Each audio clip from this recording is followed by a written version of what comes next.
Does anybody have any questions, Adam? Yeah, I've got one. You know when it comes a little bit closer this time because I have my wind. The wind. All right. So when when it comes to the Pope, so you believe the Pope is infallible under certain circumstances, when he's teaching for the whole church. Yeah. On a matter of doctrine or moral teaching. Right. Only then. So when was that decided? Was that decided right at the beginning, at the first Pope?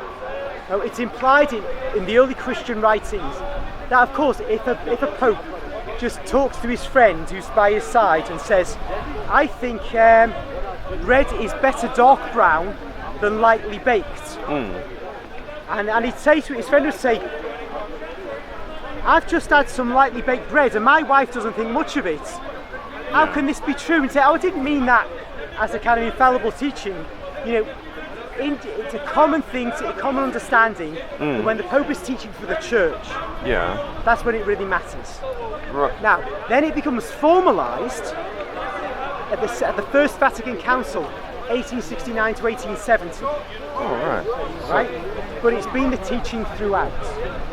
Right. So, when you're saying about to do with teaching, does that include like how he deals with other people? Well, not always, no, because if he says to somebody, you should be teaching over there, not over there, that's not infallible. That's just an instruction. That's a matter of discipline. If he says, for example, certain kinds of vestments should be worn at Mass, that's not infallible. If he says the Mass should be in Lithuanian and not English, that's not infallible. Right. So what are the kinds of things then that count as that he can speak infallibly on? All right. If he says, for example, that Jesus Christ is God Almighty, that's a matter of doctrine. Right. That's within the realm of infallibility. If he says artificial birth control is absolutely sinful, that's within the realm of infallibility. It's moral teaching. Right. And in what I was talking about before, if he says homosexual acts are always sinful, that's within the realm of moral teaching. So you see, those are the two realms. Right. Okay. So if it's so, who you know what you said there about they had to determine this sometime in the 1800s, you said? No, they formalised it. That is, you can make a doctrine formal that's been believed without it being written formally for centuries. Right. Like the example, the Assumption of the Blessed Virgin Mary into heaven bodily when her life ended. That was believed. That's 1950.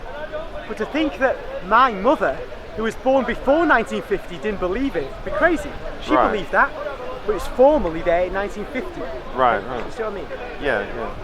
So if so when it comes to the Pope, if someone determines that he's done something wrong, who is it who would say discipline him? That's a fantastic question. I really mean that. Yeah. The Pope has no judge. Right. None whatsoever. Okay. So if he, for example, teaches something that says, like, as I say, the vestments should be rainbow coloured, and somebody says, look, you can't do that, Holy Father, that's a symbol of the homosexuals. Right. And he says, no, I don't mean that, I just like rainbows. Yeah. You can't judge him, nobody can judge him. The vestments become rainbow colours, and that's the way it goes until he resigns or dies. Right. But here's the issue. What if he gets himself a mistress? It's not unknown in the past. Yeah. Fortunately, many centuries ago. Well, no one can judge him.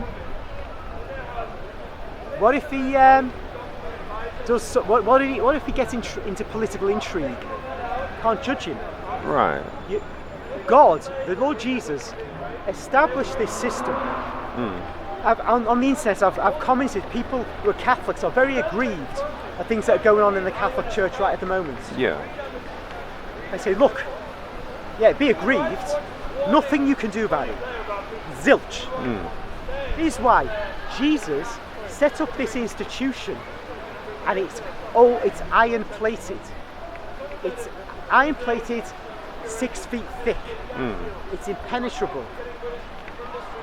Jesus established Peter as the head of the church and Peter's successors, because he established the office. Yeah. The keys mean the office. So it continues. And the apostles, they're successors of the bishops. Nobody could at all go against Peter. Right. St. Paul says he criticised Peter. Yeah. Again, that was for Peter not eating with the Gentiles when the Jewish believers came down. Yeah. Somebody can criticise the Pope in that way. Right. Criticise, because he's basically, it's a bit of behaviour, wrong behaviour. So you can criticise the Pope for his mistress, but you can't depose him. See what I mean? So that's permissible, that kind of criticism. Criticise the Pope for political intrigue, you can't dismiss him. Like Paul could not dismiss Peter, no matter how much he disliked what Peter failed to do. Right. So, same with the bishops, the apostles. They can't be dismissed except by Peter or his successors. So if we're unhappy with the Pope or unhappy with the bishops, we must simply pray for these people. But a good Catholic, a mature Catholic, will know prayer works. I think God looks at us Catholics today and thinks we're really a sad bunch. A very, very sad bunch. Because most of the Catholics in the world don't believe, if the statistics are correct, that what we regard as the Eucharist, you know what I mean? The host, the bread. Yeah. Most of us don't believe it's actually Jesus. Now that's okay if we're a Protestant, but these are Catholics who are supposed to believe this is Jesus. 2/3 of Catholics don't believe it's Jesus. Now one might say, if I was a Protestant, bravo, they're beginning to see the light. But from our point of view, God is not pleased. So he can be sending us difficulties as punishments. You know how God hardens people's hearts, sends darkness upon them. When they've gone too far, he'll make it worse. This may be what's going on. But of course, God doesn't abandon his people. He'll punish them like that. But then, when you've got these situations, the sorry state of Catholicism, then those of us who do believe, we don't have much faith. We don't. Yes, we believe our saints in the past would heal. I mean, I started school when one of our greatest saints in the history of the church, Padre Pio of Pietrelcina in southern Italy, was still alive. So that's a very recent saint. We have great saints right up to the present. We have prophetic seers. We have people who have the Blessed Virgin Mary appearing to them and speaking to them. We have so much in a place called Medjugorje, which has not got official approval, so I can't say it's true. When I went to in the mid-90s, when I heard gunfire, machine gun fire in the distance, and my Muslim girlfriend then, she wasn't a strong Muslim, but she wanted me to take her to, I think, Srebrenica, I think it was. No, it wasn't there. It was there or some other place. And I said, I'm not taking you there. It's still fighting. So you nutter. Her parents didn't know she was there. And I thought, what am I going to tell her? Tell them if she gets shot? I said, no way am I. She was really irritated. Because they were Muslims, right, in this place. And she felt she wanted to go there. But anyway, that's by the by. The fact is, there were UN troops on the plane that we were coming back on. So it was still a hot place in 94, not 95, 94 it was. We went there. But there are numerous priests, numerous men who've got their vocation as priests there. I was watching a video by a priest, Father Iannuzzi. He got his degree or licentiate, whatever it is, from the Pontifical University in Rome.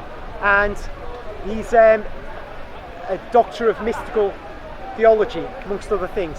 And he was saying, like, he got his vocation there.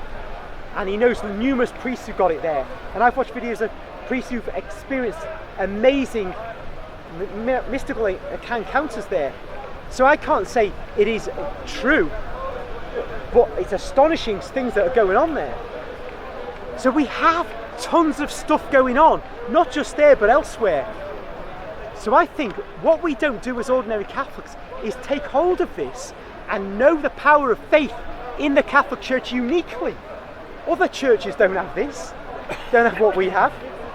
Right. We need to petition God to put the church right. He'll do it. St. John Fisher said on the eve of the Protestant Reformation, when the church was in a bad way, the church needs to reform itself.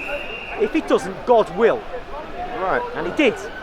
He lost his head at the hands of Henry VIII, but the church went into a self-reformation, and we got a great flowering of the church for the next 500 years.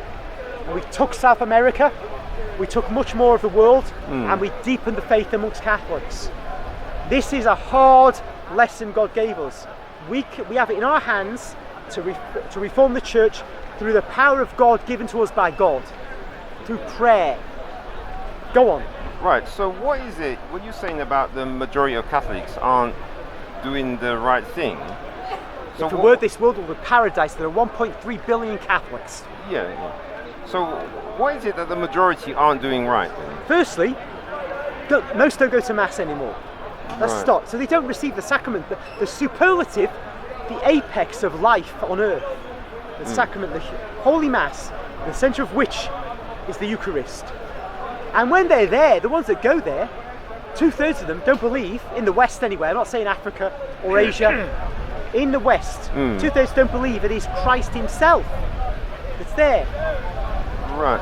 So that's the fundamental, that's the starting point, but it radiates out from there. They don't believe God works miracles today, or if he does, it's not relevant to them. They don't believe God can work in their lives, that they can work powerfully miracles themselves. Because if 1,000 Catholics are in a room and they all believe in the power of God to work miracles through them, then 1,000 won't work miracles, but some will. Right. So And you see, there's that untapped power of the Holy Spirit within Catholics. And one doesn't have to be a charismatic Catholic or taking Pentecostalism. One has to draw from the tradition of the Catholic Church, especially the early centuries, when our Catholic Bishop of Lyon in France, Saint Irenaeus, said that when people died, we would lay hands on them and raise them from the dead. Right. And he talked about it as if it's a routine thing.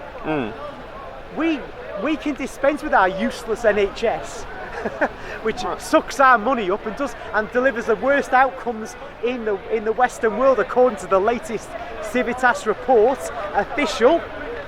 We can start looking to God more and more. Right. And I think these are the end times, partly because of the way we are as the Western Alliance, the way we've antagonised the Russians and the Chinese, whose position we don't even acknowledge, that China feels surrounded by 20-odd US bases, and its difficulties aren't even acknowledged. We are hateful to everybody that now matters, as well as being hateful to the weak in Africa and Asia. We're hateful for the tough guys, the Russians and the Chinese, and we're going to pay for that, and that's ushering in the time of Antichrist. Right. So now God has given us then special graces in these times, which Catholics have there for the taking. Right. So I suppose what you're saying there about the spiritual powers, because that sounds like that's one of the things that you want to see more of. Yes. I suppose I could ask you a classic question that there's an atheist who loves asking this. Yeah. How can you tell the difference between whether it's God or Satan? Okay. Initially, you're going to say? I was there initially anyway. You can't tell immediately, Right. except the person. There's a feeling of peace the person has. Right. Say it's some sort of miracle, some discernment of the spirit they have. The result has got to be that feeling of peace. If there's continuing or growing agitation, then that may not be from God. Right. Then, do they return to the sacraments? Do they adhere to the Catholic faith? Or do they become further away from it? There have been false visionaries. We Catholics have numerous prophetesses and prophets. Yeah. The Church often doesn't speak of them, but they condemned a good number. And some of those have led, and part of what you can see, a place called Bayside, I think, in America, and a guy called Little Pebble in America years ago. These people produce bad fruits. You don't necessarily see it immediately, but they get antagonistic towards the Church and the Church's leaders, and to their fellow Catholics. So, you know, it isn't really likely to be from God. We have enough of those who say that God is speaking to them, or the Blessed Virgin, and seeing that they bring peace. And as I said about vocations to the priesthood, Medjugorje, we know that that is not Satan working, because he's doing a great job for the kingdom of God, if that's Satan. What was that again for? In Yugoslavia, a place called Medjugorje, that is where numerous vocations to the priesthood have arisen. Right. It can't be Satan, because that's been going on since 1981 now. So 40 years of vocations to the priesthood, and people who come back from there form little prayer groups, and they're not antagonistic to the church. These people, they're not feeling nasty or anything like that to their fellow Catholics. Great things are coming from there. They're going there. That's why I'm not saying that the apparitions of Mary there are genuine, because the church hasn't spoken on it. What I'm saying is, Satan is not working through those people, because Satan would not do it for 40 years unless, well, it'd be unprecedented. I can't say for certain he isn't, but it'd be quite unprecedented. I think we can feel safe, and also the fact that the church has not yet condemned it. There have been local bishops, actually, who felt that way. I must say that. Who felt negative about it. They're not saying it's from the devil, but I think they felt it's nothing supernatural. So that's partly why there's a big question over it. But whatever has happened with these children, God is present there in the sense that we are getting great fruits from it. Even if the Blessed Mother wasn't appearing, somehow God has chosen to locate his presence there in a special way. Right, so through Medjugorje, through the rosary, devil would not work through the rosary. Actually, rosary is a way you can shoot at the devil. Maximilian Kolbe saying was that we are now going to say the rosary, we are now going to shoot at the devil. That's his saying. Well, it's the Blessed Mother who is. You see, I know this won't apply to you, but for us, from Revelation, we both have the book of Revelation in here, of the woman clothed with the sun. And if the child who comes out of her is Jesus, it's good reason to believe, and he's Jesus, he rules the nation with the rod of iron, and that's the one who's in, I think it's referred to in the Old Testament as well, in Isaiah. You'll know better than me. Rule the nation with the rod of iron. I think it's in 11, Isaiah 11. Thank you. Yeah. Okay, I got the right prophets, that's what I wanted to make sure. So that woman that he comes out of can only be Mary, as well as other things, Israel, the church as well, but Mary too. So we see this woman as super special in the heavens, but we go beyond that, build on that, because we say it's been revealed that she is the one who was given a special role in our age, in these last times, to cover the human race with her cloak, a protecting veil. A great deceased now English composer, John Tavener, wrote, he became Eastern Orthodox, Greek Orthodox I think, and he wrote some beautiful music. The title to one piece was The Protecting Veil. And it's so, when I was going to on the tube to pray when John Paul II was dying, I was to go to Westminster Cathedral, I had that in my ears, and music, because I didn't want to have anything else. Listen to The Protecting Veil. Do you say he was an Orthodox? Yes, I think he became Greek Orthodox. The Orthodox and Eastern Christians after that have the special feast dedicated to Mary, which falls on the 12th of October, and in this country it's called the Protecting Veil of Our Lady. That's why he must have titled it like that. That's hence the connection. See, Mary is given the special role. She's the one who defeats Satan. You look at the Vulgate, it is she who's the enemy. He's the enemy of the woman in the Bible, right? And that enmity is not about Eve, it's about the new Eve. Yes, the actual first Eve truly is the enemy of the serpent, because he's brought into her life childbearing pains. But the one who's going to defeated Eve by his guile. But another Eve is going to defeat him. She's going to tread right on him. He's going to be under her feet. Yeah. And that's the Blessed Virgin. She's done it already by saying yes to the angel Gabriel and being the gateway to the entire salvation story. Because by saying yes, she opened the gate to the Holy Spirit, launching salvation history. Right. So. And now we pray to her unashamedly, because Jesus has said, pray to my mother, seek my mother's graces, seek my mother's help. Not just pray to our Lord as King of Kings, as God, but pray to her. Yeah. So, this is what you're saying, because you know what you said before about the one you said about Mary spreading something over the earth. Yes, her mantle, her cloak over the human race, Right. protecting. All right. So where do you get that from? That's prophetic that's revelation, not in the Bible. Right. That is, we've had numerous people who've had apparitions of the Blessed Virgin Right. down the centuries. And this is where we get this sort of thing from. You see, for us, it doesn't end with the Bible.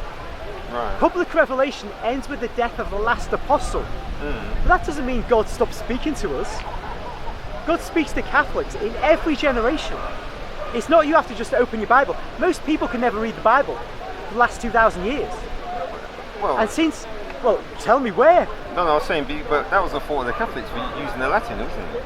And not Well, translating. anybody who would learn to read Latin. Yeah. So there's no barrier to reading Latin. You just need the problem was in the Middle Ages, you could just about manage to feed yourself. It was subsistence level life. You couldn't have a book in your house. To buy a book would cost several years' worth of wages. In that you wouldn't have wages. You have your barley, your wheat, and you'd actually live off most of that and then trade the rest of it for some other food. It was a barter economy for most of the last 2,000 years. Yeah, but remember, they had the solution already in the Bible. Which was? That they had the synagogues that people go to hear the law and the prophets. Okay, yeah, they hear, but you see, for the Protestants, you don't do that. Where would they go? If the Bible wasn't printed widely, the non-Catholic, non-Orthodox religion couldn't get off the ground, because there'd only be a few Bibles, and the ministers who'd have them, you can't trek across the nation to get to one of the few Bibles there are. Yeah, so all that means is that they didn't organise things as well as in the Bible. Because remember, that's why scribes were so popular. Okay, so then they could organise things better, but you're still going, not as somebody who's able to read, you're listening to the minister who's telling you the Bible, right? That's fine. So they'll have the Bible, they'll know to listen to it, and maybe one day they learn to read. But for most of the last 2,000 years, it's not the church that has stopped them having the Bible read to them, because at every Mass for 2,000 years, the Bible is read to them in the way the synagogue leader read the Bible, the Old Testament Bible, in the scrolls to the synagogue congregation. What's the difference? Well, the difference is, remember Henry VIII? Remember the reason why he had that... he wanted to get his leg over, didn't he? yeah, but remember, he knew that when they went to the Catholic churches, they would read to the people in Latin. So the Mass would be in Latin, but they would have the sermon in their own tongue. Yeah, but the actual text in the... No, I've gone to Latin Mass many times. The reading is in Latin and then it's in English. But I don't know what would happen in the Middle Ages, but I'm assuming that you would have it read in your own tongue as well, because before the Protestant Reformation, the New Testament was in Anglo-Saxon. So I have to say to you, I need to get back to you to check whether it was just read in Latin.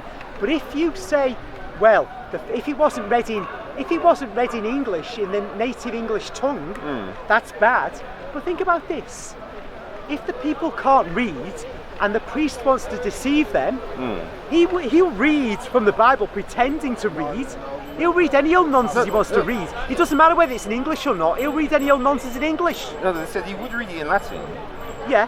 But from what I remember the history, because I remember this from school when they taught it, that what was happening is that the priest would read the Latin, and then just give a sermon on whatever. Yeah.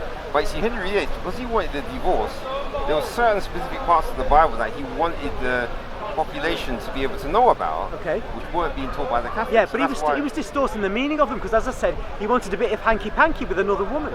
Yeah, but he wanted them to actually hear the text. Okay, but that wasn't in the... That's okay, but it's not really how we should proceed, is it? Some dirty old man wants to get his, oats with a new young floozy, so we must, what... The fact that he wants is not the point. What matters is this. Yeah. Were the priests deceiving the people when they were at Mass, whether the Bible will be in English or not, the priest can deceive anybody who can't read the Bible or get hold of it and read it for himself. So to avoid deception, the people need to have the Bible in front of them and be able to read it in their own language or in Latin, whatever language they read with, right? Hear it in English. No, because if they can only hear it, the priest who's speaking it could be reading something different, could alter the words. Oh yeah, but see what I mean? Yeah. To really know, you've got to be able to read. Right, but because this is England, so obviously it's the Catholic priests are the ones who know Latin. Yes. But all the other people around who are scholars, their first language would be English. No, Latin. In Oxford and Cambridge, founded by the Catholic Church, Latin, Latin, Latin. But did they use Latin as part of trade? Latin was all the higher academic stuff was in Latin. Oh yeah, because of that biology and that, isn't it? It's just this is the Catholic Church. We set up this civilization. We say Latin. Latin is what it is. Yeah, no, but the actual trade... Oh, we've got to say something. Give thanks to the Italians. I mean, we can't just say it's us, our thin air. We thank the Italians. We carried it on. Bob's your uncle. Latin civilization. Right, but they... If that was the case, then that the actual trade was done in Latin, then we don't. No ordinary commerce. Yeah, that's what I'm. Yeah. So all those traders, they would know English. So they could, and especially being a trader, you have to know how to read it. So once the Bible is actually put into the Old English, and they know how to read Old English documents, then they could actually go and actually. But the Bible, this is my point though. There are many English translations of books of the Bible before the time of the Protestants. It's just that we don't have a whole Bible by the time of the Protestants, as far as I'm aware. Listen, we are so keen. We are the church of of getting the Bible out there. The first printed Bible, by whom? Not sure. Gutenberg in Germany. Yeah. First printed Bible. Why? What's that? Reformers? No, Cardinal Ximenez of Spain. Cardinal Ximenez commissioned the Gutenberg Bible. Now, why would he do that, man? I mean, you know what we like? We like the ones ornate, and there's just a few of them, and we can tell the peasants what to do. Well, what year was that? This is about the 1450s. I don't know exactly when. I'm a poorly educated bloke. So, given this, the Catholic Church is really promoting the Bible, but it's a fact. We can always look back and say what the Catholic Church did in putting the Bible into Anglo-Saxon, and I'm sure other nations put it in their tongue as well, not just the English. There were plenty of native tongue Bibles and Bible books around, but we still could say we could have done it sooner, we should have done it sooner, we should have put more effort sooner into getting people to read. What's done is done. We are the great educators of the West. People can criticise us for not doing more sooner, but nobody can say they did better than us in terms of educating Western man. What really matters is this. The vast majority of people are going to be uneducated largely and not able to read in most of the populations of Europe for most of the last 2,000 years because of the economic conditions of Europe. That means they need ministers of one sort or another to have the few Bibles and to be able to read them, ideally in their own tongue. But if they can only read them in their own tongue, and the listener can't read them, there's the same amount of possibility for deception as there would be if you're just reading Latin and then giving a sermon. So it doesn't make any difference what the Catholic priests were actually doing, reading it in Latin and giving a sermon in English. Or Old English. They wanted, after all, to bridge the gap between the illiterate people and those who could read on the Yes. And hence the invention of so-called Biblia Pauperum, the Bible for the poor, which was the vivid representation of the scenes from the Bible, either by painting, later on by in stained glasses as well. Yes. So the unlearned people and illiterate people could learn something from those scenes. They were depicted in such a way that they could sink. They were to sink into the heart and to promote the devotion, popular devotion. And such popular devotion was then kept in the vernacular languages. And I think in Poland it was very early, especially in the courts of the kings. They were translated, even parts, I think, of the Bible, but I'm not sure of that. But certainly the devotion to Our Lady in the form of the so-called hours. Yes, the liturgy of the hours. Yeah. And of course, there's the Angelus. There's the Stations of the Cross, where we contemplate our Lord's Passion. We got the Rosary, which you and I were talking about, which is a meditation on the entire Gospel from the Annunciation to the Blessed Virgin by the angel Gabriel, all the way to the coronation of the Blessed Virgin as Queen of Heaven. And so many scenes of the Gospel through there. And also I'd say this, when you read the Bible, it's no use having the Bible just in the vernacular and reading that to people who are semi-literate. Because when you become literate, it's not just a matter of being able to read, you've got to be able to contain concepts. You've got to be able to formulate concepts. And that isn't easy. So when you actually, if you had people reading the Bible, they wouldn't know what's going on, they wouldn't know what it means. Just because they haven't been educated for a number of years. Just teaching people to read is not good enough. You have to understand the concepts behind reading.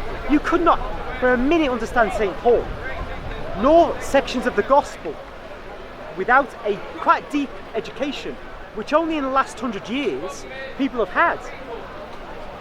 So, if I go back to to what brought us to this, for the last 2,000 years, the Catholic Church has given the Gospel to people, but it's not just been that. The Blessed Mother, saints and angels have appeared to Catholics and shown that God is with us directly, visibly, at various times. It's the same as in the Old Testament. For Protestants, the Old Testament is like another world. The miracles happened then, and that's it. Now it's just me in the Bible. That's it. Then it's heaven. But for Catholics, the stuff that happened in the Old Testament happens now. The sun spun at Fatima in Portugal in 1917. The sun spun and came down out of the sky. Oh, but that's how the Muslims. So you've got one as well. So the Muslims have got split in the moon, and you've got the sun came down. Right? No, the splitting of the moon is in the Holy Quran. This is not in any Quran. Right. This is not in the Bible. This is just 100 plus years ago. Right. During World War I. Seen by 70,000 people. How many saw the sun splitting? How many saw the moon splitting, Mohammed? I don't know. They probably say loads as well. No, it's a clue. It's a clue. Yeah. It's just another Islamic joke. Right. Another one. You know, with the fishermen and their tails, right? I caught one that big. That's what the splitting of the moon is. It's a big fish like that. Now, the sun spun in Fatima in 1970. I tell you how this isn't just a delusion or Catholic made up, because there's at that time Portugal was ruled by Freemasons, Freemasonic government, and it suppressed the church. It actually was, Michael. It's not mucking about here. This was. This is continental Freemasonry, a nasty kind of Freemasonry. No, not the same as British, but anyway, they persecuted the church. They came into power in about 1910. And they had a magazine called, they had various publications. One was called O Seculo.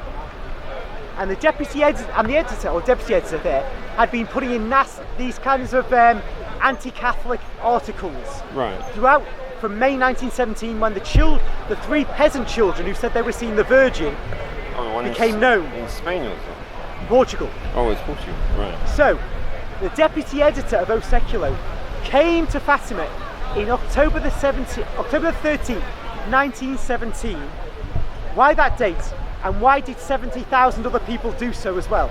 Because the children had asked the Virgin, or the Virgin had said, look, so that people will know I'm really appearing, I will work a miracle on October the 13th. So the vast numbers of people came. And by the way, numerous Catholic priests were telling them to go home. Yeah. Catholic priests. There's nothing here. Go home. Go home. That's the state of the Catholic priesthood in 1917. Never mind in 2022. And homosexuality promoting priest Father James Martin.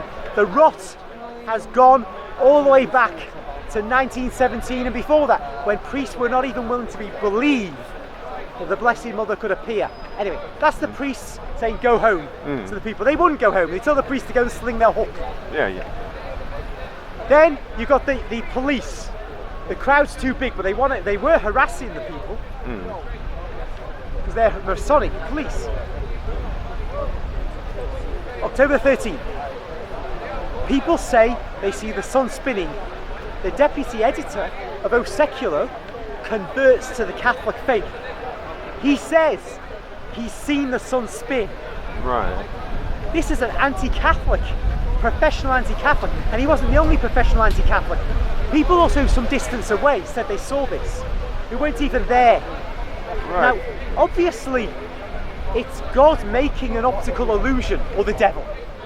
Making an optical illusion because the sun was in the sky still and there wasn't great conflagrations on the earth, but the miracle was seen objectively, so objectively that anti-Catholics converted to the Catholic faith. Right. So you see, the miracles of the Old Testament take place in our New Testament times, but only if you're a Catholic. Right, but prodigies are not limited to that. Right, so that particular, you know, you said the sun spin. Yes. Do you mean that it actually moved or just rotated? It spun, and then came and moved in a zigzag form down towards the crowd.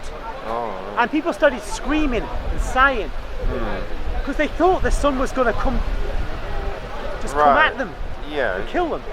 So they're screaming and everything, and then it stops.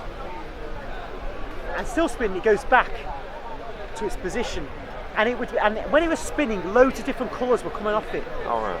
And then it stopped and went back to normal. Now there's an anti-Catholic called Joe Nickel. He's a professional skeptic. He's not actually anti-Catholic. Take that back. He's a skeptic, you know. He looks at claimed miracles and things like this, Shroud of Turin, all that kind of stuff, right? Yeah, yeah. This guy said what he's looked into, something did happen at Fatima in 1917. He doesn't know what it was, but he believes something definitely happened.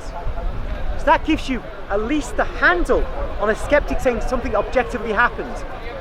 Furthermore, there's an anti-Catholic.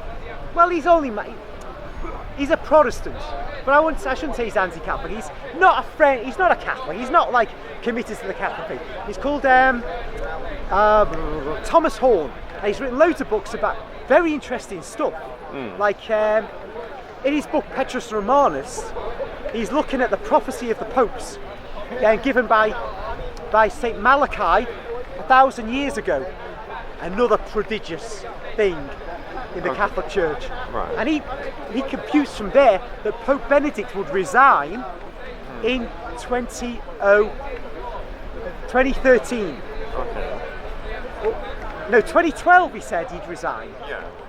Benedict resigned in 2013. Right. People were amazed that because popes haven't resigned for 400 years. All right.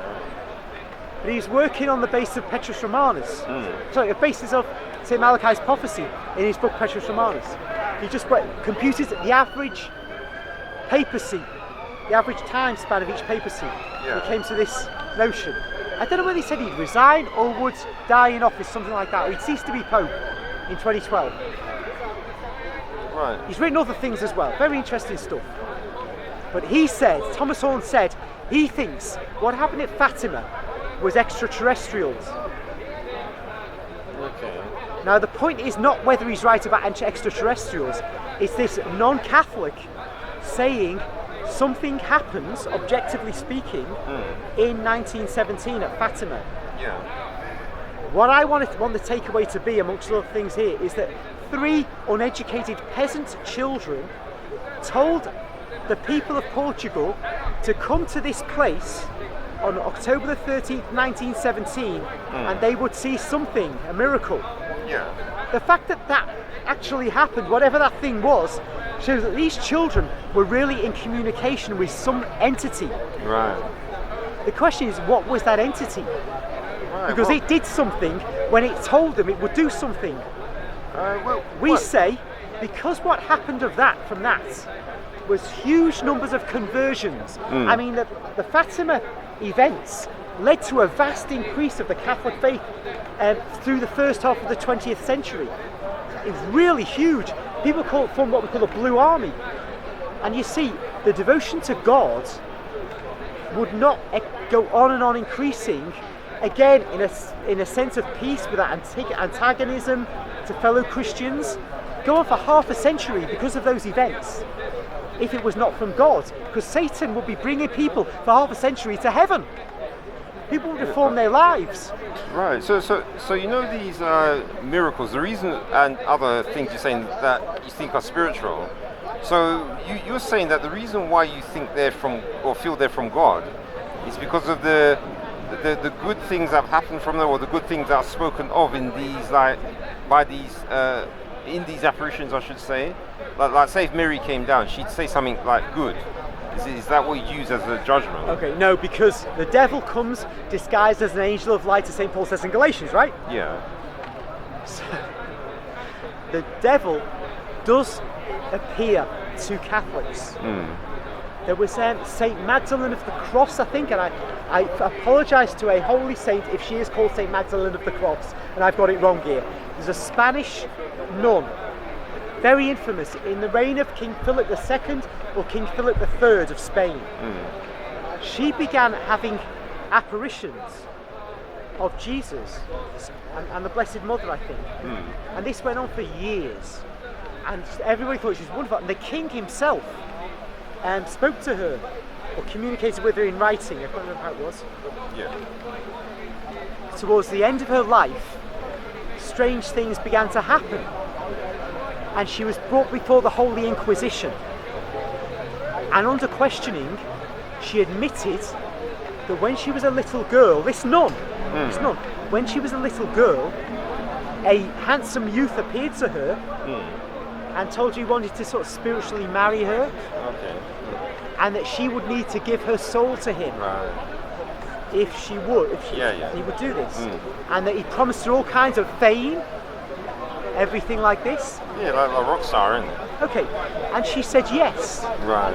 And she knew it was the demon. And from then on, her life followed the course it followed. So the Inquisition, having established this, she then repented and was, of course, confined to a convent for the rest of her life, where she would do penance and not be able to influence anybody. And she died in the grace of God and the Holy Catholic Church. But it shows you how these things can be.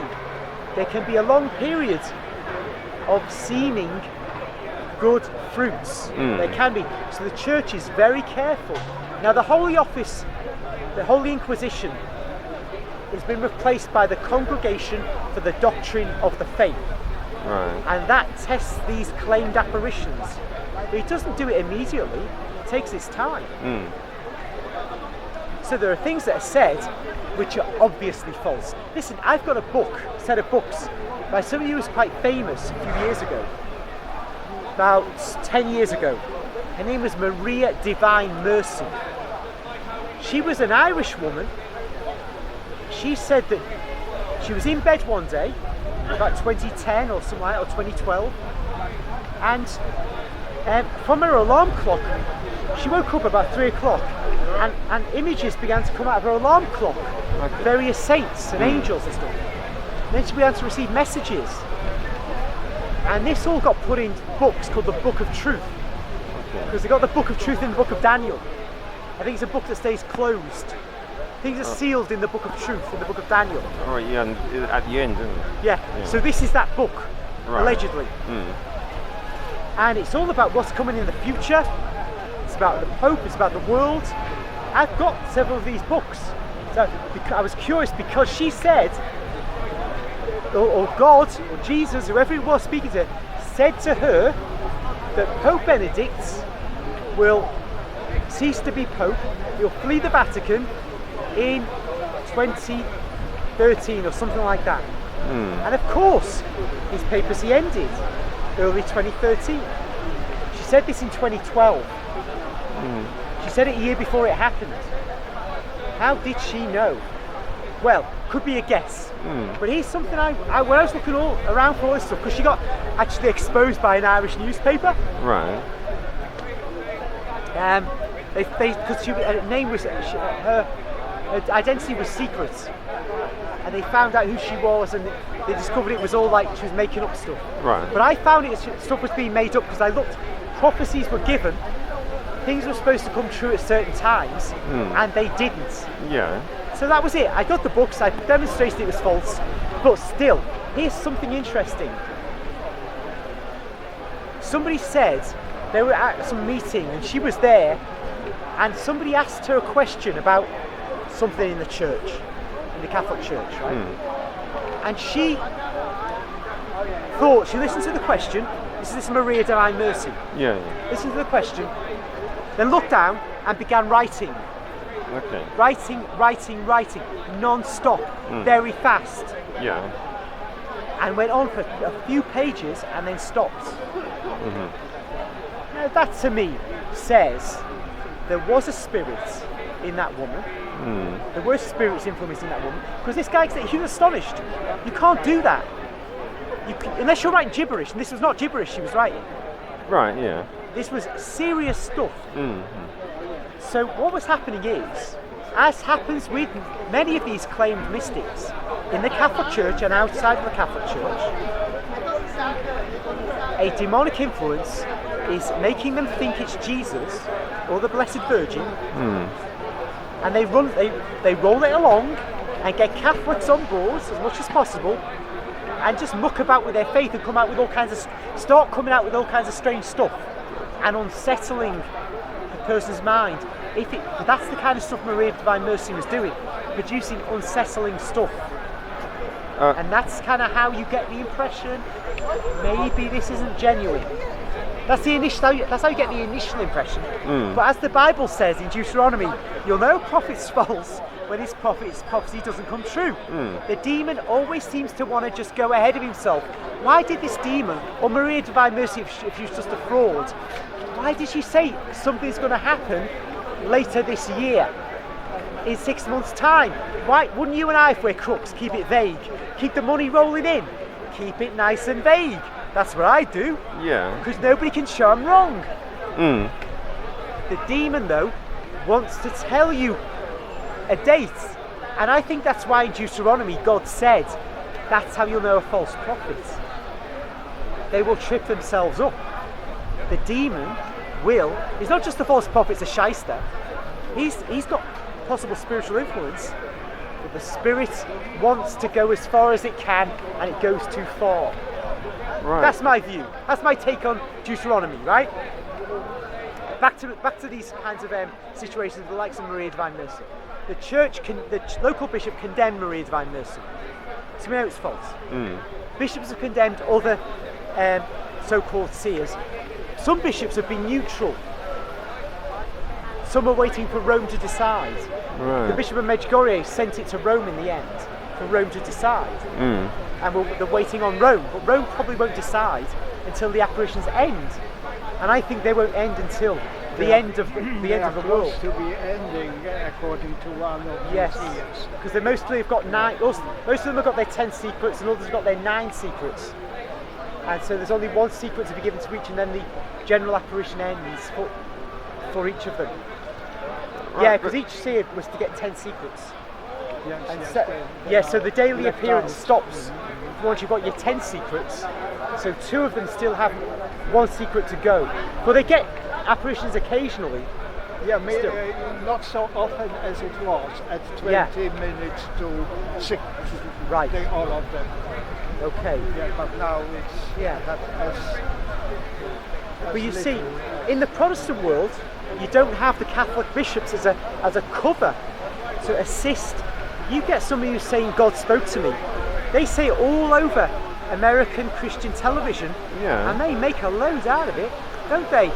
Yeah, from the people for the fire, so there's nothing we can do about that. Well, hold on, that isn't. I don't know that's very fair, because you see, what God is not doing, He's not helping those poor people for the fire to have any way of knowing that these guys aren't real prophets. Because remember, the Bible speaks of prophets, the New Testament speaks of prophets. So it's reasonable to come to the conclusion there will be prophets in our day.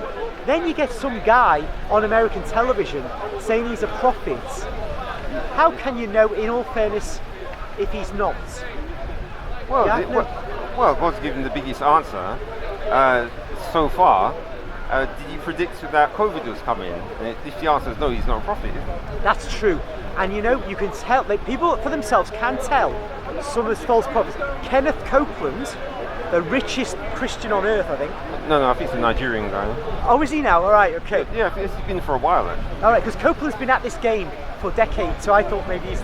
Look, has the Nigerian got a couple of jets? Yeah, it's $150 million he's got. Copeland may be a billionaire. He's got hundreds of million. Yeah, actually, this was a few years back, so he's... Yeah, the Nigerians are new in the game compared to Copeland. I know, but there are Nigerian billionaires as well, though, so I'm not sure. Okay, it's a toss-up, right? It's a toss-up. I don't know which one it is. So this guy, Copeland, he said in 2020, COVID, I declare you over. Right. Be gone, right? Yeah. COVID was not over at the end of 2020. Carried on. So that's a false prophecy. Yeah. So Deuteronomy can be applied. You stop listening to him as a prophet. I actually believe that you could still say that Copeland may have gifts of the Holy Spirit, just not prophecy. Theoretically, I just don't know. But my problem is not that. Though true, you'll be able to detect some of these Protestant guys, you won't be able to always do it. I find him he's so bad, he's so funny.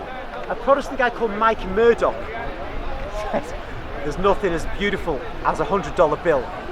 No woman is as gorgeous as a $100 bill. It smells beautiful. Right. Right? And money, you know, who doesn't want more money? God wants you to be rich. God says you can be rich, but you have to sow a seed to be rich.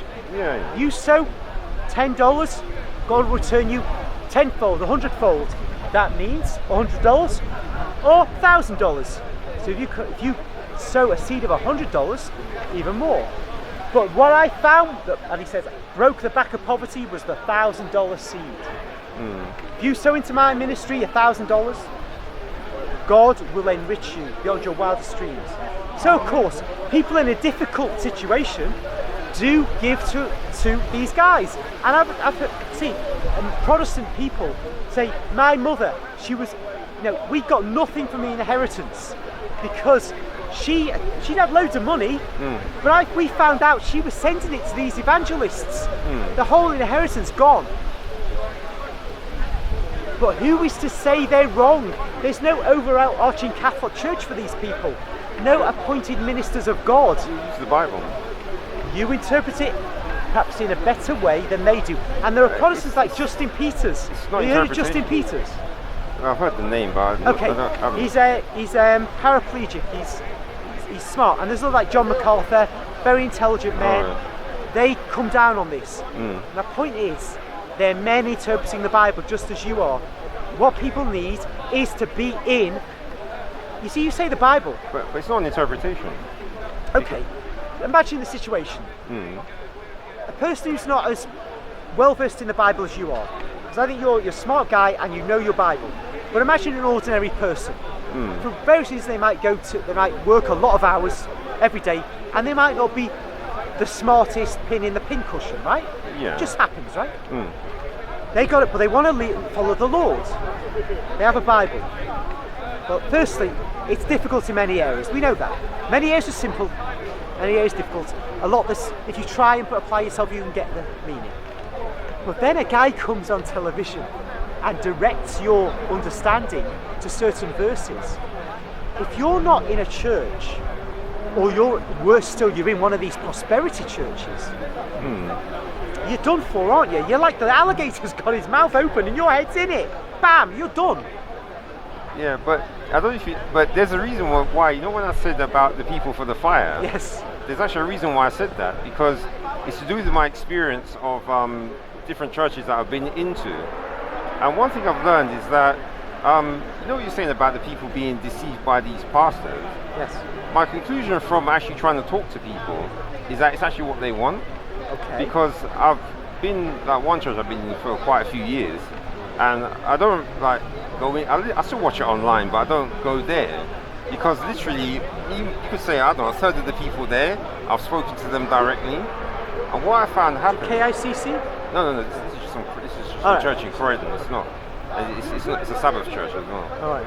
And when I've spoken to, you know, different people there, what I found is that there'll be something they're doing, because you can tell that they're there to standard people in church who go to church so that they can get something from God. So I'm going there, like, you could say I'm bringing all the like bad news out of the Bible. And what I've noticed is that there's literally like no one in a church who wants that. And you come, like, they'll be doing one thing, and I'll say, well, yeah, but look in the Bible, you know, you're doing this and that, but, you know, these people here, look, this is what they were doing, and they were doing it for this reason. And when they realize that you're talking against something that they believe, it's like their brain, like, transformed. They will, like, block what you're saying. And I've noticed that most people I speak to who are like that, they will do roughly the same thing. They're like, their brain turns off. Yes, you're absolutely right. Yes, so because I've seen so many people who are like that, I'm like extrapolating them out to the more people who are in the church, that they would do the same thing. Yes. So the way I see it is that the reason why these people are being deceived is not only because the pastors are deceivers, it's the people themselves. I'd say they also have a wrong attitude to what they expect from God. And it's like they're being left to the alligators because they're not like respecting God properly. So they're like getting some of it back, I suppose you could say. Do you know what?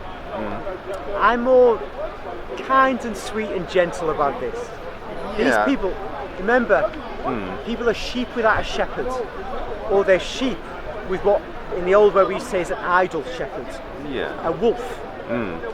If the sheep have a wolf for a shepherd, they will think the wolf is the way to go. His voice is the voice to listen to. They didn't initially think that, but the wolf managed to make himself the head of the sheepfold. Somebody let him in, or there was nobody to stop him. What happened is... Oh no, remember, they're going into his sheepfold then. That when you look at what's happening in the church. Now here's what's happening. The prosperity gospel did not exist 80 years ago.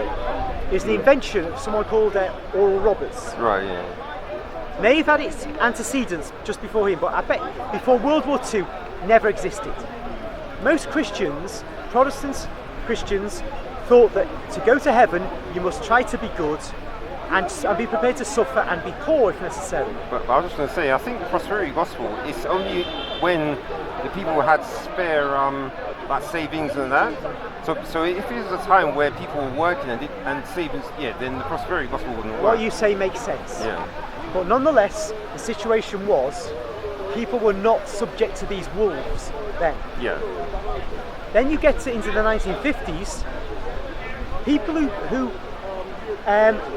folks would trust start saying, hey, give me this, you'll get that. Now you're right, people's natural inclination to be greedy makes them listen. Itching ears, does not St. Paul talk about this? Now that's a fair criticism of the people, but the Catholic Church has always seen that we are fallen people. The point is, and this is part of the point of the Holy Inquisition, was to protect people from themselves, not just the heretics, because there were wolves everywhere, and they will tear strips of the sheep, and they'll, like the Pied Piper of Hamelin, they'll lead the children away to their destruction. These Pied Pipers will lead people because people are weak, they want stupid things, they don't want to listen to the gospel, So they need to be contained within a structure, which is the church Jesus established, within which the weak are protected, the weak are held by the strong, because the weak can be influenced by the strong to avoid going out of the structure to where the wolves are. They say, oh, listen to that voice. Oh, I like the sound of that. No, stay here. That's bad. So the strong within the structure of the church will keep them there. No, listen to the priest. Listen to Father. Don't, oh, but it sounds good. It sounds good. Yeah, it sounds good because it's a lie. Stay here. And that's how Jesus' church was set up. What it was set up for, amongst other things, not only to purify us and to bring us to God, but to keep us away from the wolves and to ensure we'd have shepherds who were real shepherds and not wolves. Once you've got rid of the church, as huge areas of Europe did in the 500 years ago, you have to rest upon the goodness of the individual Protestant pastor. The individual Protestant pastor may be a good bloke. The Puritans are an example. I mean, abolishing Christmas went a bit far for me. I wouldn't like that if I was in England back then. But I could say these were good men. They abolished Christmas for a while. Yeah, but Christmas takes advantage of gullible people though. Okay, but my point is, even though I'd be unhappy about it, I would say they're good men. Yeah. Right? So there are loads of good men with whom I disagree. They try their best. But of course there are going to be men who aren't like that. There's a film called Elmer Gantry starring Burt Lancaster. I got it on tape. I haven't watched it. But he's a shyster, a preacher. And he's just getting money off people. I think it's about 1957 the film was made. So it's there because of that new age that's coming of shyster preachers and trying to get your money. Well, actually, no, they've always been trying to get your money, bad ones. It's just the seed faith idea is one that gets even more money out of you because it has this unique thing of promising you an automatic return. Well, we have though the problem in Protestantism. You're going to get tons of men attracted and women attracted to the opportunity to make money. See, if you're a crook in England in the normal course of events, you could be selling counterfeit money.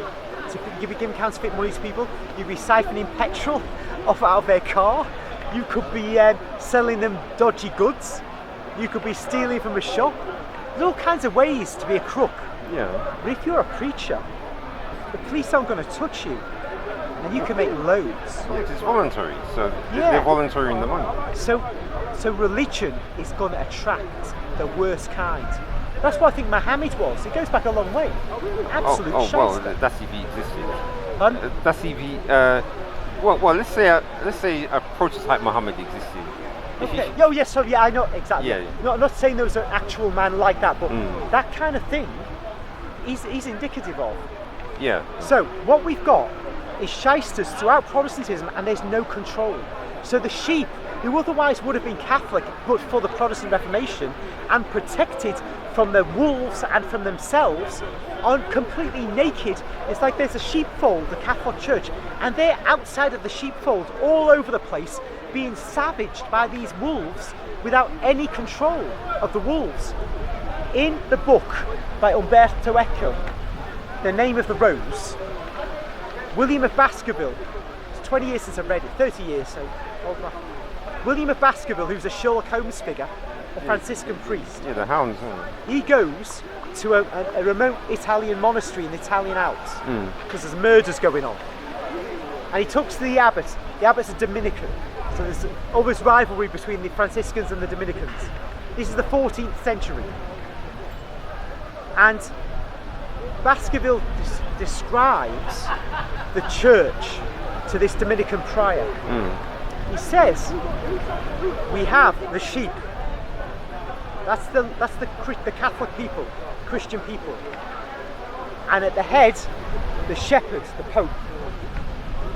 Or we can say God, who's operating in a special way through the Pope. But you missed someone.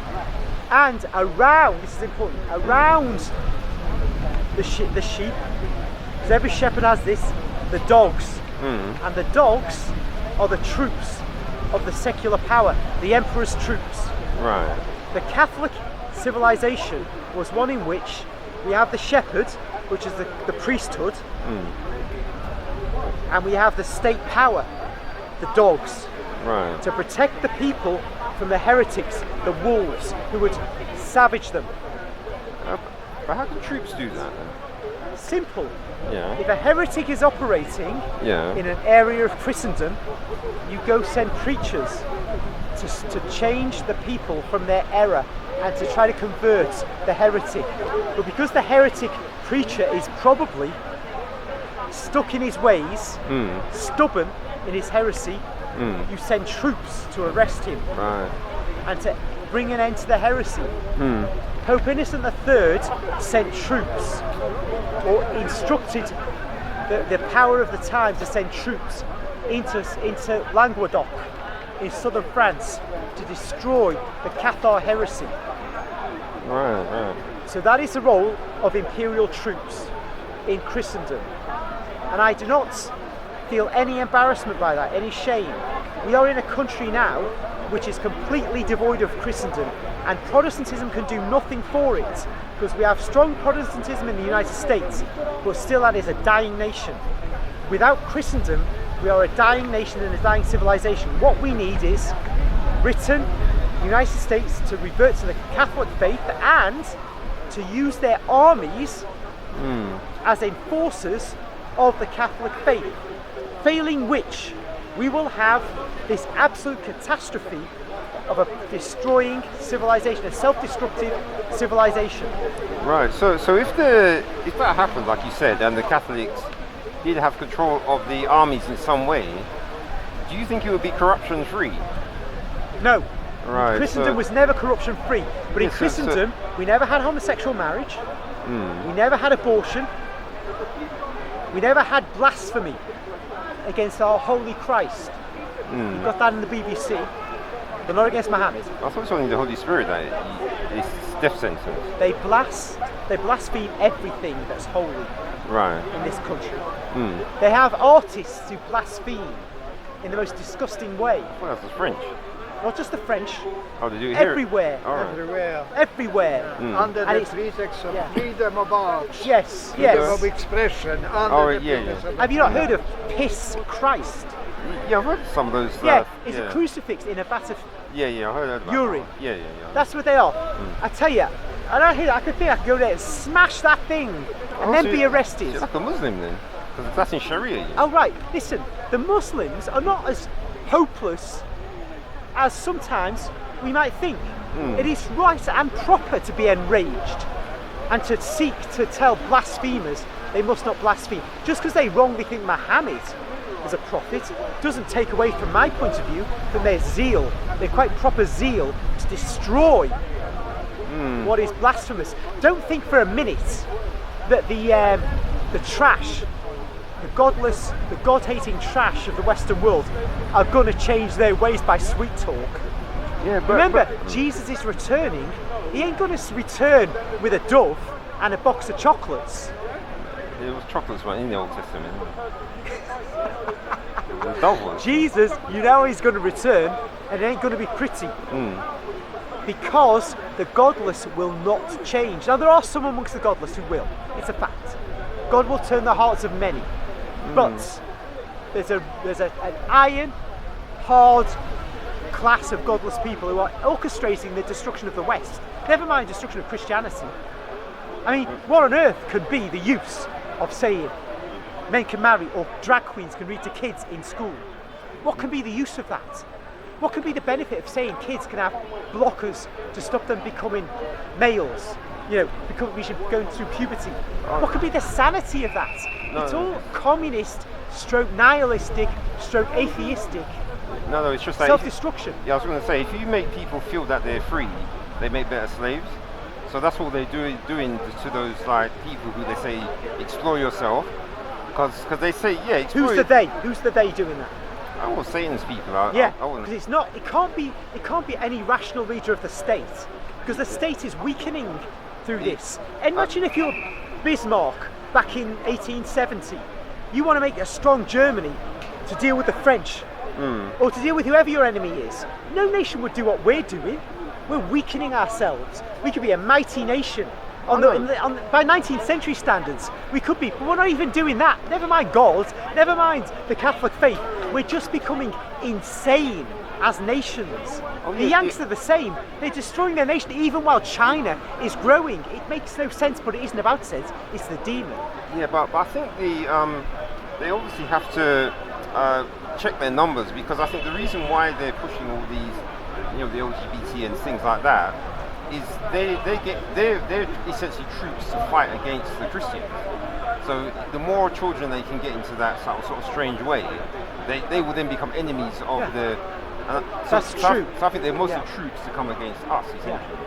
All I'm getting, this is a dark, deepest of deep state thing, because the visible state would never do this, because it's going to destroy itself by this. Yeah, but I think they're relying on the fact that their people are in every country. Yeah. So if they can get every country to corrupt itself, then the power of all the countries will go down. Yeah. So I think that's how they're planning it, so that not one country will be able to. But it shows there's no possible rational purpose in what is going on in the West now. But like I said, to fight us. But that's the satanic purpose, right? Yeah. That's the spiritual, dark spiritual purpose. But on this level of nations and people, if you think back, the way nations are strong and become strong, it's not rational to do this. And that's what, hopefully, people will begin to wake up to see. I mean, I don't know how long we've got left before this all blows up, but say we had till the end of this, I don't believe we got till the end of this century. But by the end of this century, if we did, ordinary people would see their countries are collapsing, and many of them would have the scales fall from their eyes. They'd say, "Look what's happening! Look, why has this gone on like this?" And then they'd think, maybe what we've been told isn't true, and then they'd think about it. But I don't think we've got that time. We ain't got that time. It's coming much sooner than that. So there we are, because it's coming like a train wreck down the tracks. God has sent the Blessed Virgin for us to intercede for us and for us to petition.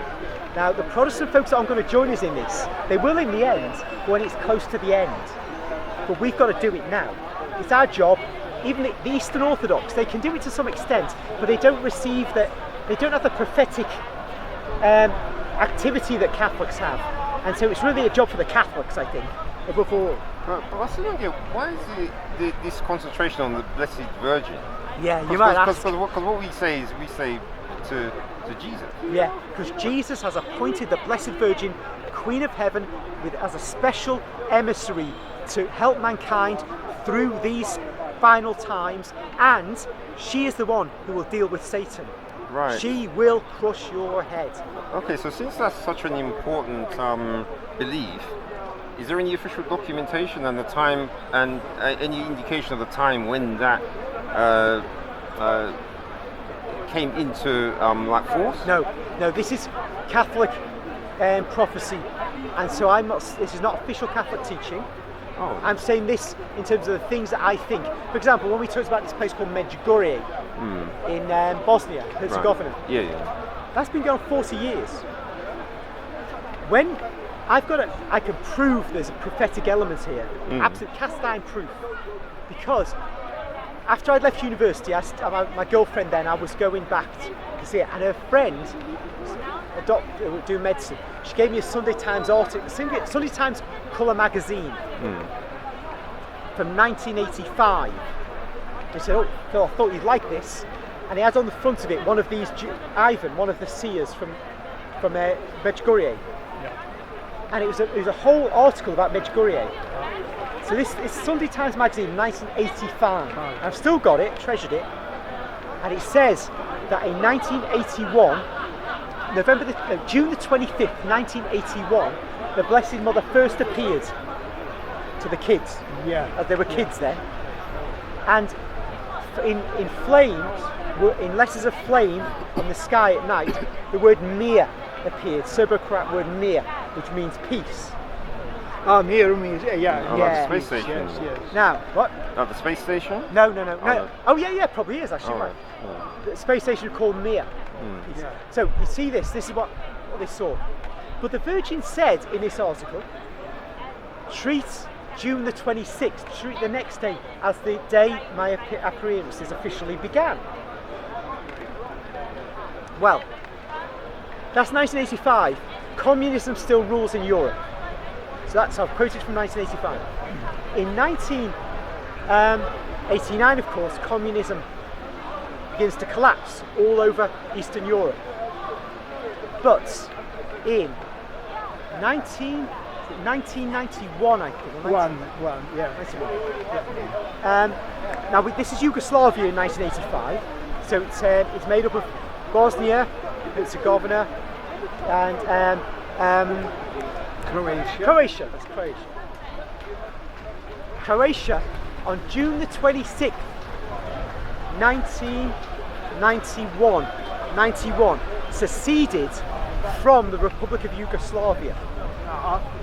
It was not supposed to do that. The European Union, particularly Germany, was negotiating with the government of Yugoslavia to try and allow a peaceful secession. But Croatia jumped the gun and seceded. And on the very same day, jets from the Yugoslav Air Force started bombing Croatia. It was Franjo Tudjman. Yes, Tudjman, Croatia. He was the head, the president. A strong man. Yeah, strong man. The dream of him. Okay. So what I'm getting at here is, this is exactly to the day after the Blessed Mother appears in that region where the first major post-war conflict arose. I mean, it turned into a massive war, didn't it? It went on and on. First Croatia, then Bosnia-Herzegovina, Serbia, of course, fighting them. Srebrenica. That's right. Genocide. So we see terrible things happening, and yet we find years before that the Blessed Mother appears right there. Now let me tell you something else about the Blessed Mother. You know, I said I went to Bosnia-Herzegovina in 1994 with my then girlfriend. Well, the weekend before we travelled, I went to Victoria to what was called the Kathy Kelly bookshop, a Catholic bookshop. She had a mitten of Padre Pio actually on a big statue of him. And it's just at Victoria. And there, I got a magazine, a newspaper. It was a kind of newspaper style, but it just contained stories about apparitions of the Blessed Virgin Mary. Now, here's the thing. When I went home, I started looking through this magazine, all that Mary appearing all over the place, right? All over the place. But there was one apparition that caught my attention. It was in Africa. Now, firstly, I hadn't heard of apparitions in Africa. This one was the only one that was really scary. The others were optimistic. This had a vision of bodies and corpses and heads in a river of blood. One of the children had this vision. It was Rwanda. Yes. Now go further. We get on that plane and we go to Bosnia-Herzegovina. We go to Medjugorje, and we're in the dining hall where we're staying. And the news comes in that the aeroplane of the Burundi president, a Hutu I think he was, had been shot down. In Rwanda, been shot down. And immediately there began the massacres of Tutsis by Hutus in Rwanda. You remember? Yeah, because Hutu... these kids had the visions in Rwanda, were killed eventually, most of them killed. Everybody was massive massacre, as you know. But the point for me is, we have Medjugorje, we have the evidence from the magazine that it's prophetic. We have the Rwandan events predicted before I went to Bosnia, and the thing happens within a week after. I've read that article, that little item about Rwanda. This is the Blessed Mother warning people of catastrophe to come. Yes. So it's not a question. Sorry, you're right in the camera. The vision there is. So this means that the Blessed Mother is there in the world in various places for various absolutely crucial purposes. So whether we say why or not, why is not the main issue now. The question is, she is here and we must listen to her. Catholic teaching would tell you, as Jesus' mother, she's the Queen of Heaven. That's our teaching. She's the mediatrix of all graces. That's enough. You've got enough to understand why she be positioned in the way she is. But she's doing this stuff. Nobody else is doing it. Right. So it sounds to me like she's switched places with the Holy Spirit then, from what you're saying. No. God the Holy Spirit operates, but she's a person. God, the Trinity, the Father, the Son, and the Holy Spirit can commission her to take a particular role. The Book of Revelation suggests she's got a role. Why shouldn't the Holy Spirit let her do this? Nobody said in the Bible the Holy Spirit would do this. No, the Holy Spirit doesn't commission. The Holy Spirit is commissioned to come and do the work. Why can't he say to Mary, go and do this? Because that's what the Holy Spirit's job. Where does it say in the Bible he couldn't do that? Where does it say in the Bible he wouldn't actually have a role? He commissioned Paul, didn't he? Yeah, but he was commissioning a human. But you're saying... He's what? He's commissioning a human. Mary's human. Huh? Mary is human. Now? Yeah, we're always human when we die and go to heaven. Always human. Oh, we're even human in hell. Alright, so you believe that Mary's alive now as a human? Yeah. Listen, right, you best understand, when we die, we believe we'll go to judgment, and if we're found satisfactory, we'll be in heaven, human, not with our bodies yet. Get our bodies back, perfected, after the general judgment, at the general judgment. But we're human up there.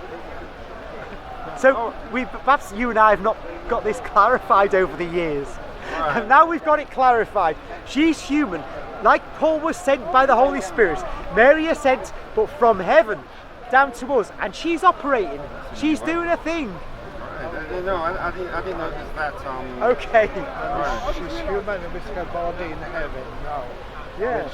Which we expect to be Yes. like one. Yes. She has her body in heaven, unlike us two here, because she was assumed bodily into heaven. Assumed by the angels. Whereas we only go up, our bodies go in the grave, and we go up soul-wise.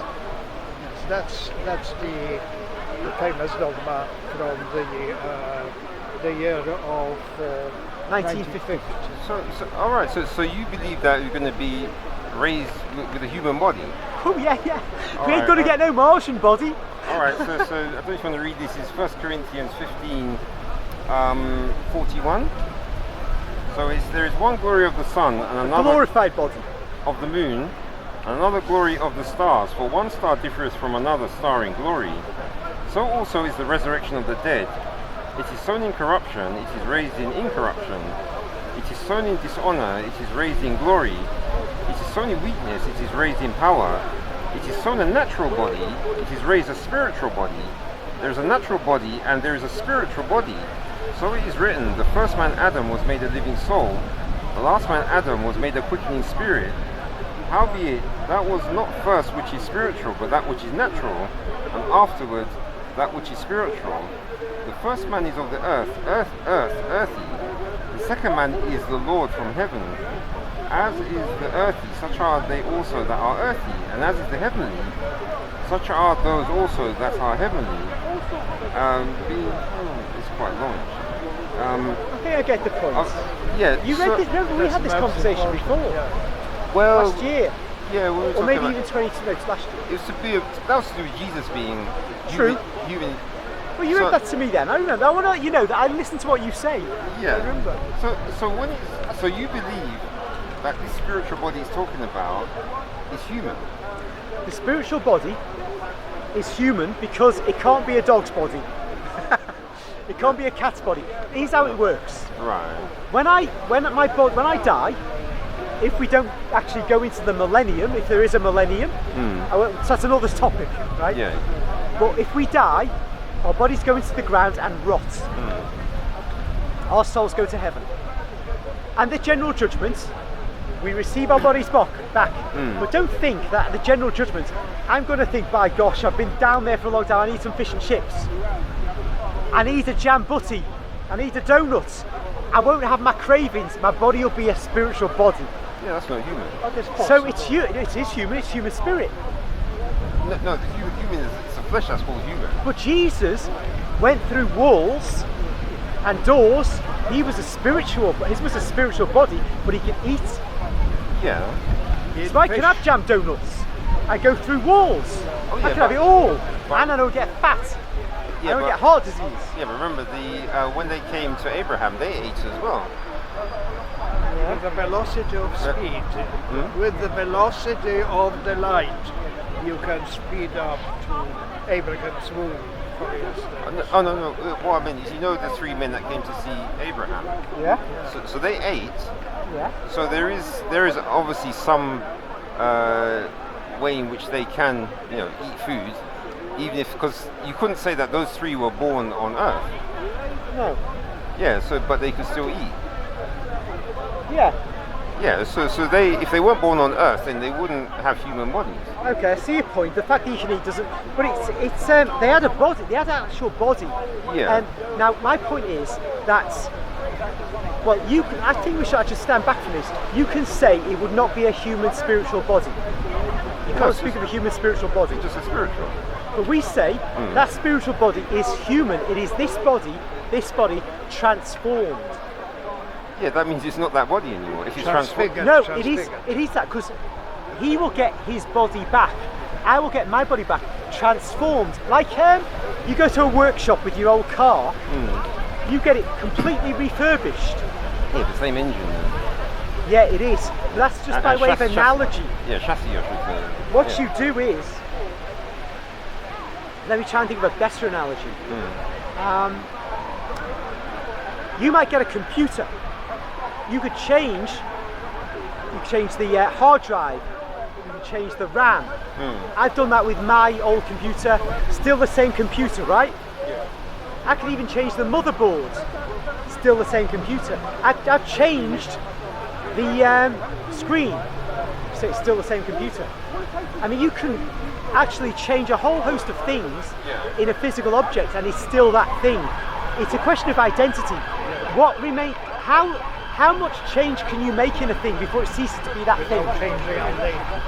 What we say is that there's enough of us in our body that God takes as raw material for his transformation.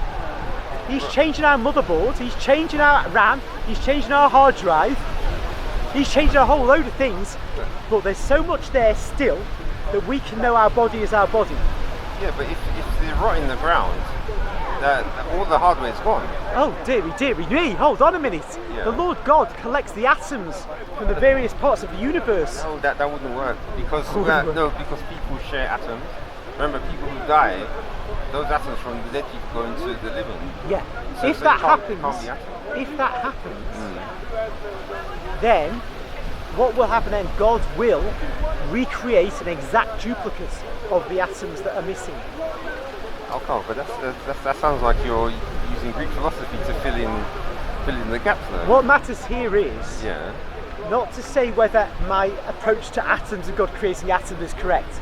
Is to say that it's perfectly possible to speak of a human spiritual body that is our bodies and yet transformed.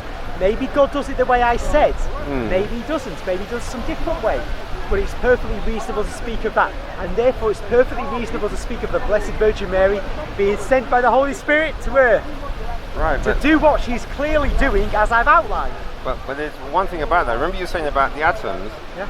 In Revelation, I think it's 22, where the one sitting on the throne says you make all things new. So if it's all things are going to be new, that's going to include the atoms, isn't it? Because they'd be old, wouldn't they? There'll be a renewal of all things. I suppose you can say that, but we can say that God takes, say, the leaves, and he doesn't get rid of them. It's like taking them and refreshing them, like you refresh your program on your computer. You refresh it. Well, you get, for example, your computer's going slow, so you tinker with it to make it go fast. That's only on Windows and Mac. This is I just. don't use. Well, you see, you can take the universe and refresh it. Yeah, but you said that it's going to be all things were new, so there was no refresh. It's actually going to be new means something different from the old, isn't it? Okay, he could do that, but we're still us. You can have a new, for example, we could have a brand new body with duplicate atoms. Oh, no, because brand new, all new. Yeah, but the way I believe is just that obviously our personality is going to be the same, so it's going to be us the same person. Okay. But I don't think any of the body needs to survive, because it's not the body that makes us who It's we not are. that it needs to. It's that our teaching that it does is consistent with the idea of the spiritual human body.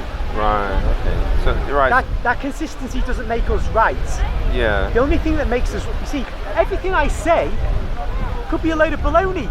It could be very imaginative.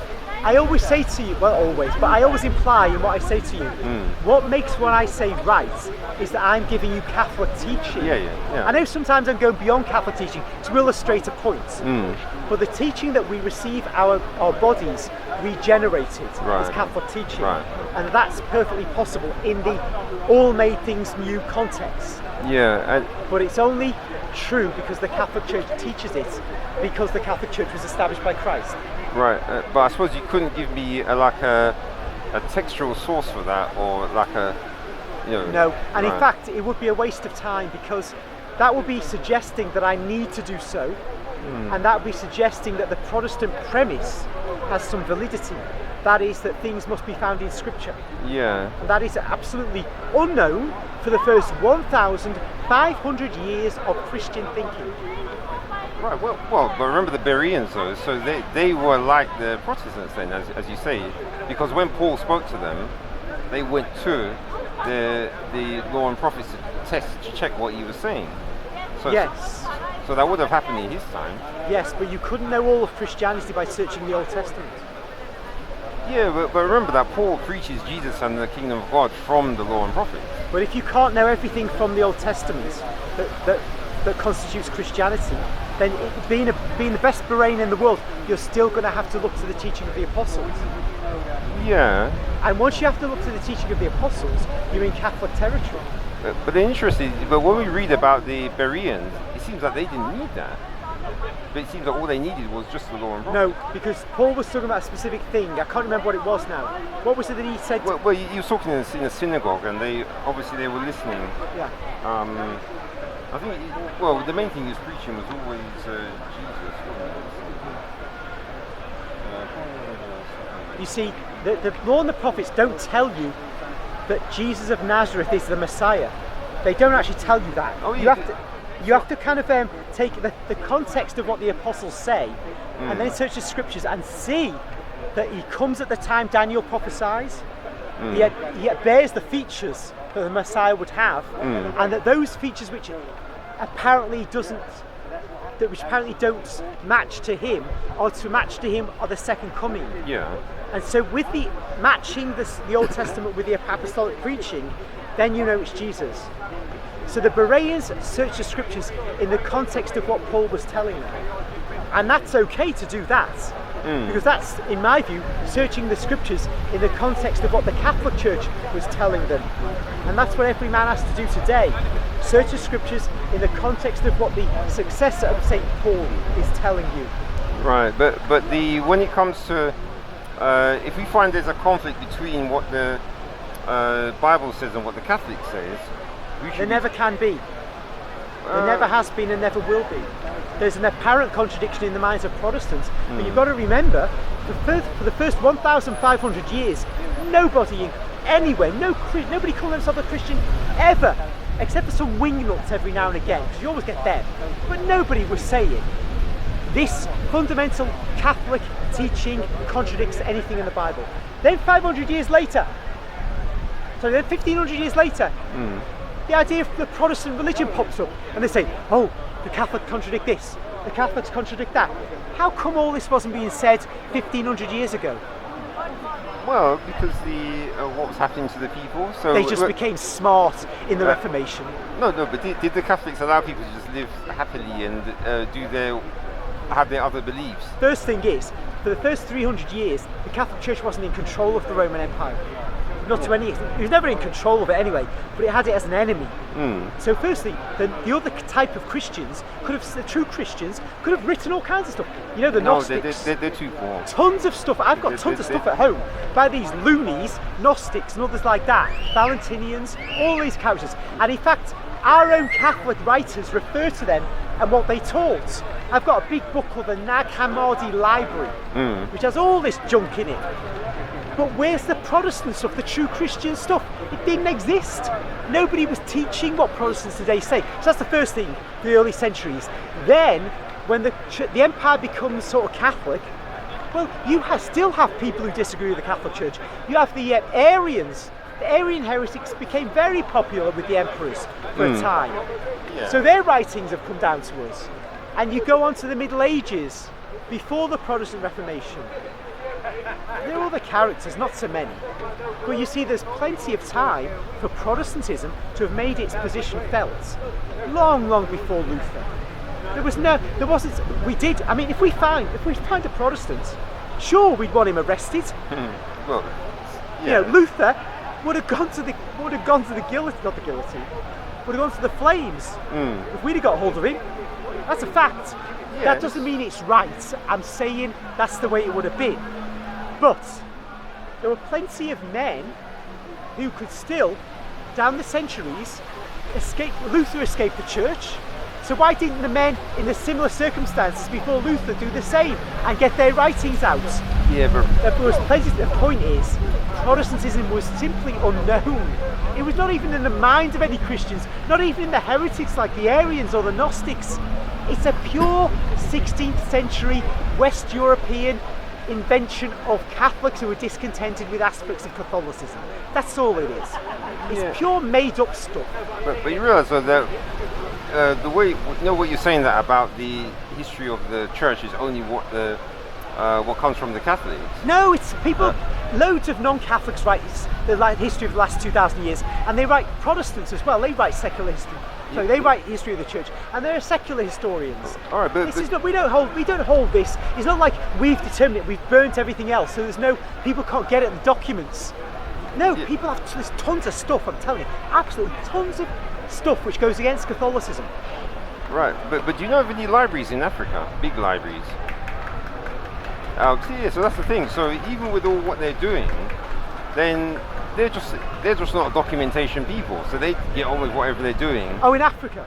Yeah. Oh, historically, yeah. I mean, they didn't have writing, so they weren't recording all their stuff. Yeah, so loads could be happening there, but because nothing's written down, that's why you. Well, okay, it'd have to be over there then. But it was certainly in the Western world. The Western world's history of religion speaks a condemnation against the Protestant Reformation. Total condemnation. Because even the Protestant Alistair McGrath says that the Protestant doctrine of justification, which is the central doctrine of the Reformation, was an invention of the Reformation. It was unknown before Luther. That's a total condemnation of that religion. Yeah, well anyway, the one thing I've noticed about these, what are they called? I've forgotten their name now, you know, James White. What's the guy's name, the one with the long beard? Oh, long beard? Calvin, that's it, yeah. These Calvinist guys. Is that, you know what you're saying about how they, their doctrines. Well, one thing I noticed is that because of their doctrines, it seems it stops them from being good evangelists. So they seem to prefer just either sit behind a computer or sit in a church and just talk. Yeah. But when you look like people on the streets or coming out, you tend to find they won't be Calvinists, because it's as if that belief they have is taken over even the way they live. You may be right, but from our point of view, it's just another error. Anything that's new in the 16th century AD cannot be true, because it means somehow the body of Christians, even a small body here or there, totally missed it for 1,500 years. I would say that's an absolute impossibility. If there was a true Christian teaching that was Christian teaching that was true, it must have made itself known, must have appeared in the first 500 to 1,000 years of the very latest of Christianity. I mean, 1,000 years is pushing it. Because Jesus, what could one say about Jesus? If he establishes his teachings and they disappear for 500 years, and only some smart aleck discovers them 500 years later, or even 1,000 years later, What is Jesus? How can you make disciples of all nations if you don't even know what he's teaching properly? But didn't they have that kind of a problem with the Masoretic text though? That there was like a severe shortage of the old sort of law, law and prophet scrolls just after the Romans were like smashing up the place. Because even the Masoretic text is quite a recent. Yeah, it's medieval, isn't it? Yeah. So it really doesn't. I mean, it's not my thing, but it doesn't really matter to me because it's medieval. I prefer to focus on the Septuagint because it's. Yeah. So the fact that the Septuagint is the oldest one, that shows you that there was some kind of a purge of the scrolls of the Israel, or the writing of the Israelites, law and prophets. But even so, Jesus clearly said, "Go out and make disciples of all nations." It's impossible that the apostles and their successors could not know the entire gospel. That some key things could slip away and not be discovered for 1,500 years. Protestantism and everything that's come out of Protestantism is completely bogus for that reason alone. It must be thrown aside by any honest Christian. But the reason I mentioned Septuagint is because when you think about it,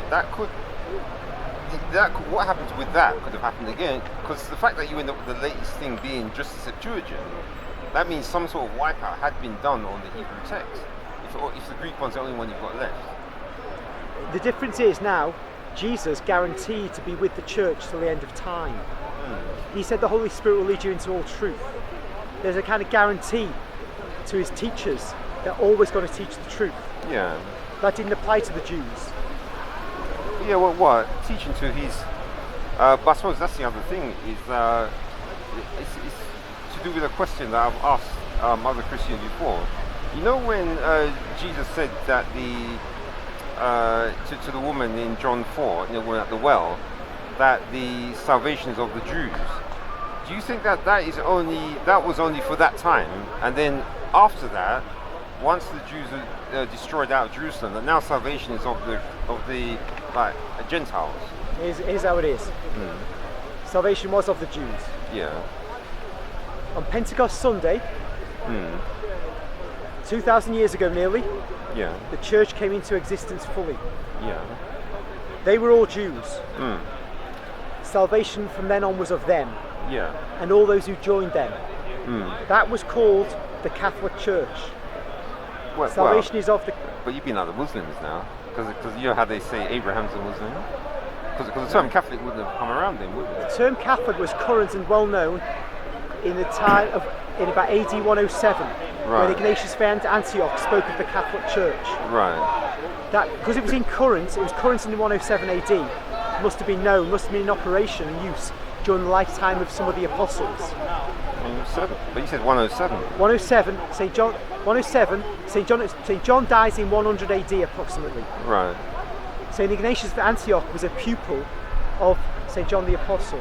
You go, if you're in the lifetime of the apostles, if you're using that term just after John's died, and you're sending it to Antioch, at some distance from Israel, that means people are familiar with this term in different parts of the Roman Empire. Yeah. Therefore, they've become familiar with it after it's been in use for some time. From Israel. It must have spread from Israel to somewhere else. Otherwise, it wouldn't have been used as a term. It's only if the local Jewish church is really using it that it would have credibility in Antioch in 107 AD. Because at this point, this early stage, you really only get credibility if the Hebrews are using a term. If they weren't using the Catholic Church term, it just was brought into existence by Gentiles. But isn't that a Latin word? Yes, fundamentally, but there's a Hebrew equivalent. Of course, there must be. Universal. No, but usually with names... It's a Greek word. It's a Greek word. Okay. But the very concept behind it will be Hebrew. And that's what we'll have got currency. So anyway, its currency will be commencing in the time of the apostles, because it was familiar to the people of Antioch. It was familiar to Ignatius of Antioch and those to whom he was writing. So in Antioch itself, and I can't remember the Smyrnaeans or whoever it was written to, the term was familiar in two regions of the Roman Empire, and therefore it must have come out of the lifetime of the apostles. And so we can say that term is right there. And anyway, we don't have to use the name. The church which is established at Pentecost is the new Israel. Whatever name you give it, it is the thing which is the source of salvation. Nothing else. Old Israel is finished with, except until the end, because St. Paul says a remnant of Israel will come back. Right, but there's And Zechariah. okay, but so you're saying that even though it was all Jews there at Pentecost, that at some point it will switch from them being a light to the Gentiles to the Gentiles being a light to themselves. Well, it's not an ethnic issue. The entire gospel was in the possession of the believers at Pentecost with the Blessed Mother, all of them. Right? They had it there. There was nothing extra they needed. They didn't know to go scurrying off to the Sanhedrin and say, "Oh, by the way, I've got a question." The Sanhedrin were irrelevant from that point on, right? Yeah. So forget old Israel as a teaching body. It's relevant. So what is the use of the Jews at that point to the Gentiles? They have nothing to say to the Gentiles, Right. So except to confuse them. So that group, anybody they teach as leaders, are going to be the light to the Gentiles down the generations. right. And this is Israel, new Israel, and this is the Catholic Church. Right. So once the leadership switched to Rome, so now then Rome became the light to the Gentiles. Okay, now here what we have is a purely geographical shift. Yeah. Jerusalem was marked for destruction. Jesus said, totally right and proper, God the Father destroyed it. So it isn't, we're not going to have a Jerusalem church. Forget about it, it's temporary. Jesus effectively said that. So it has to go somewhere. Right. Rome is the most sensible place. In fact, these Italians that were all over Israel during Jesus' ministry will be taking the message of the gospel back to Rome. And remember what Paul says in Romans about those in the imperial household who are believers. It's no accident. The soldiers, Pilate's wife, other holy women who would have been in the circle of Pilate's wife, the Roman nobility, they would have been converting in significant numbers. So Italy and Rome were the most sensible place for the church to become headquartered. Right. So But it need not have been. Could have been in middle of Zimbabwe, could have been in Manchester, could have been in Scandinavia, could have been anywhere. But God, the Holy Spirit, is the wisest of gods. Right. And putting it, I defy anybody to think of a better place than Rome. Yeah, for Europeans. No, So no. if the Go for Europeans were going to take over the gospel, then yeah, Rome is a good location. And they leave all the Africans to starve, ain't they? No, what was meant to happen was, and happened, North Africa was Catholicized. North Africa was a Catholic province of the Roman Empire. Yeah, yeah. The Sahara Desert was the barrier, and it was getting across that barrier, which would take time. But Satan doesn't sleep. Whilst the Catholic Church is continuing, even Africa, North Africa, was Catholic before Europe. Europe was still dragging its feet in paganism, and men like St. Benedict in the 6th century was going around trying to convert these pagans while we had a great civilization of North Africans. Yeah. But you see, the church is moving all the time to convert people. But things take time. Meanwhile, the devil speaks to somebody in Arabia. We know they call him Muhammad. It doesn't matter what you call him, the devil spoke to him. And he was able to bring the tribes together to take advantage of the weakness of the Byzantine Empire and the Persian Empire fighting each other for centuries. Yeah. And he then sweeps across North Africa. And it's no longer just the Sahara Desert, it's an entire satanic religion which is blocking Europe from Africa. And thus we see Africa's backwardness is because of that. The time period that God had for Africa, for sub-Saharan Africa, to come into broader Christendom was much sooner than has actually happened, and in a much more proper way. It wouldn't have been this dribs and drabs, born again Christian here, born again Christian there, with these crazy Nigerian churches. They would have come in under the auspices of the Byzantine Empire. in a systematic way with the sacraments and the proper church, Africa would have been not Wakanda and that fantasy, lunatic fantasy, but it would have been something different from what it is today. Yeah. But Satan blocks our objectives. It's just the way it is. God overcomes, but look what he's done. We can't say even when you get the objective like we did in Europe, Satan runs Europe now. So Satan is always working to undermine. He did it in Africa, now he's done it in Europe. It's a constant fight. Win, lose, fight again, win again, lose again, until Jesus returns. Yeah, but okay. So don't say that about, oh, the Africans were left. It's just not so. It's not like that. Remember Simon of Cyrene, yes. which is Africa.